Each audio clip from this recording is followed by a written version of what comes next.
We're looking to add more playmakers to the offense, and they come in all shapes and sizes and all different positions. And we love Michael Mayer. I love Michael Mayer, and he's a really good player. He's going to take another big jump this year, but he get a chance to add just another dimension to the offense, whether it's a tight end, a hybrid receiver, whatever it is. We need more playmakers on that side of the ball, so I think he's going to really help us there. And he's a high-level player in college. True junior. He's 21 years old, so he's very young, still developing. But he's got some natural football skills combined with some high-level athletic ability and speed. So really happy to have him. He's tough, and when you play at Georgia as a tight end, you have to be able to block. And then in the SEC, he's playing against some real defenders. So, but he's an athletic move receiving tight end, but he can get down and block a little bit on the line of scrimmage, so which you're going to have to do at this level too. So just kind of shows you what his game's like.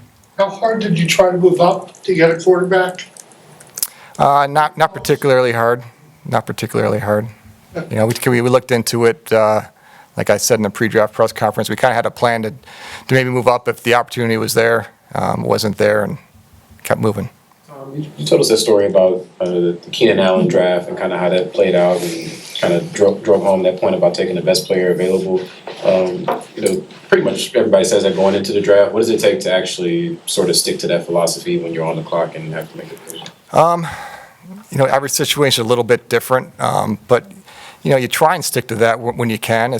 Sometimes it's harder than you think sometimes, because you're adding to the football team, and we know where we are today. But we are looking for today and in the future. But with a player like Brock, just where the scouting staff, where they had him, what they thought about him, what the coaching staff thought, he was really pretty a consensus guy. Makes it a little bit easier, fully knowing that, we have Michael Mayer, who's an excellent tight end, but, there's no rule in the NFL that you can only play one. We can play two tight ends. We can move people around. At Notre Dame, Michael was split out sometimes as a receiver. Brock has been split out as a receiver. Brock has even played some running backs, some end arounds. And then our receivers can go inside and outside. So be a nice little group to work with. Maybe with your scouts, your coaches, did anybody ever say anything to you that they could really pinpoint what makes him so special? It's usually what you do off the field. So it's the preparation, the work ethic, the weight room, the meeting rooms. I think I mentioned it last week. There's just so much that goes into being a really high-level professional football player that involves more than just talent. And a lot of that, what you do in the weight room, on the field with conditioning. This is a tough league, and it's really talented. And no matter how talented you are, you got to find what that other edge is to get over the top. And certainly with guys like that, we're looking for that. Like in every round, you're looking for that.